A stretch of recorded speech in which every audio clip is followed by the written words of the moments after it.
আমরা তিনটি এয়ারপোর্টের সাক্ষী হব। আর ফ্লাইট চড়তে কে না ভালোবাসি? আকাশে ভেসে মেঘের দেশে বসে সৌন্দর্য দেখা, এ তো সবাই ভালোবাসে। সেই সব সৌন্দর্য তোমাদের সাথে শেয়ার করব।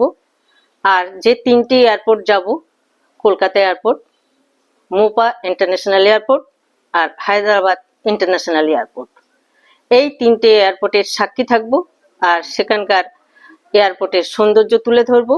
আর শুনেছি যে মোপা এয়ারপোর্টটা এত সুন্দর করেছে, যেহেতু ওখানে ফরেন কান্ট্রির থেকে গোয়াতে ট্যুর করতে অনেক ফরেন কান্ট্রির লোক আসে, তাই এত সুন্দরভাবে সাজিয়েছে।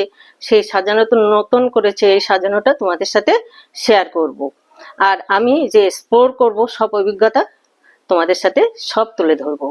আর আমি দেখব যে ঢেউয়ের তালে তালে তরঙ্গে যে শামুক ঝিনুকের আনাগোনা হয়, সেটাও তোমাদের সাথে শেয়ার করব।